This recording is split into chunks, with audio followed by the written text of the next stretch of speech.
माननीय सुधीरजी साठे सर, माननीय सोलुमाडी काका, आनंद यात्री परिवाराचे सर्व सन्मान्य माननीय उदय भाऊ पाटील यांनी मंचाकडे यावं।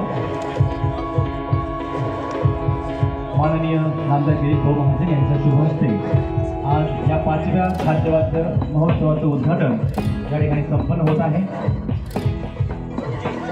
या संबंध प्रवासाला ऊर्जादायी ठरलं असे मान्यवर आज मंचावरती उपस्थित आहेत।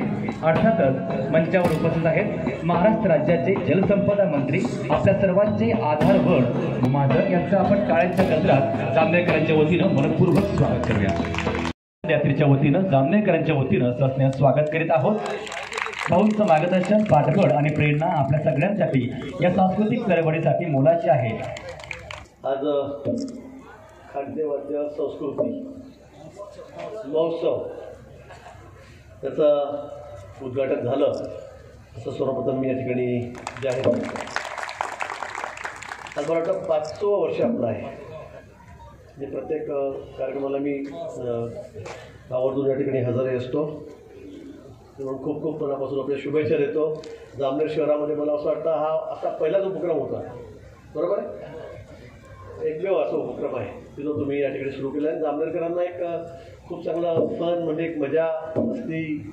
आणि मी आता सगळे स्टॉल बघितले, मला वाटतं पहिल्यांदा जितका मोठ्या प्रमाणामध्ये अगदी स्कूटर असतील, सगळ्या 4 व्हीलर गाड्या असतील, अनेक गाड्या म्हणजे अगदी लोणचे गिणच्यापासून अगदी उत्तर प्रदेशातल्या सगळे या ठिकाणी आपण आणून दिलं। मला वाटतं आज पहिला दिवस आहे म्हणून गर्दी कमी राहील, पण नंतर किती दिवस आहे आपला कार्यक्रम? 5 दिवस आहे। नंतर मग मला असं वाटतं की खूप मोठी गर्दी या ठिकाणी जामनेरकरांना एक चांगली मजासुद्धा येईल, सर्व बघता येईल आणि आनंद या गोष्टीचा घेता येईल। सगळे नाट्यातले जुने कलाकार आहेत आम्ही, सुधीर आहे, अरविंद आहे, कडू आहे, योगेश शहा, सुरेश धारीवाल, आम्ही सगळे नाटककार। आमच्या शालेय जीवनामध्ये 10वीत होतो, 11वीत होतो, 12वीत होतो, त्यावेळेला आम्ही नाटकामध्ये भाग घ्यायचो। पेटेश्वर होते त्यावेळेला आणि आम्ही खूप नाटकं केलेले आहेत शाळेमध्ये। आणि त्यावेळेला असं होतं की मुली वगैरे फार असं लाजायचे किंवा मुली फार घेत नव्हत्या, कुठल्या म्हणजे सहभाग घेत नव्हत्या नाटकामध्ये। आणि मग मुली येत नाही मग नाटकात, घरचे आईवडील नाही म्हणतात त्यावेळेला, फार म्हणजे की म्हातारी फार जुनं नाही सांगत मी, त्यावेळेला फार अशी पद्धत नव्हती किंवा थोडं आवडत होतं की मुलांमध्ये जाऊन नाटक करत भाग घेतील, प्रॅक्टिस करतील रात्री। त्यामुळे मग आमचे पेटेश्वर होते तर तो मी काढला की माझ्या डोक्यावर टाकायचे, मला साडी नसून द्यायची, म्हणजे महिलेचं पात्र मलाच करावं लागायचं।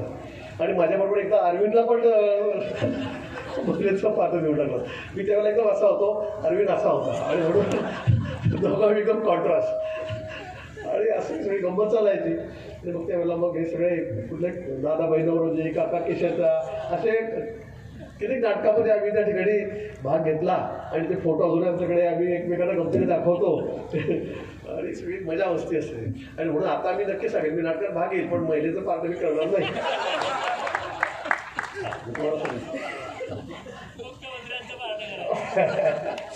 पण निश्चित गमतीचा भाग जरी सोडला तर अतिशय चांगल्या कार्यक्रमाला या ठिकाणी मला येत आपण सगळ्यांनी मिळून एक चांगली टीम आपली या ठिकाणी जामनेर शहरात आपण तयार केली आहे। आणि मेजवानी म्हणून जामनेरकरांना खाद्याची वाद्याची पण सगळ्याच गोष्टीसाठीचा एक अतिशय चांगलं व्यासपीठ आपण या ठिकाणी उपलब्ध करून दिलेलं आहे।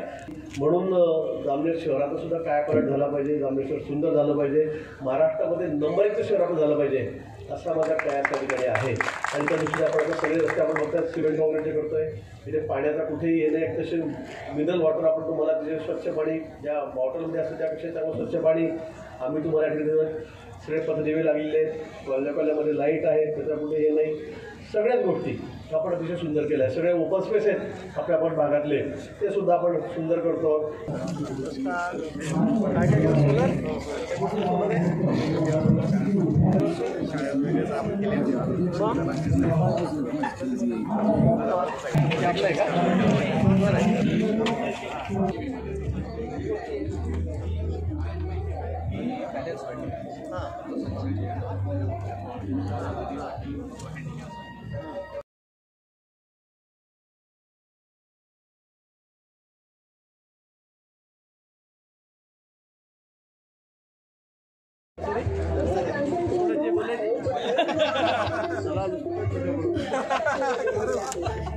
आहे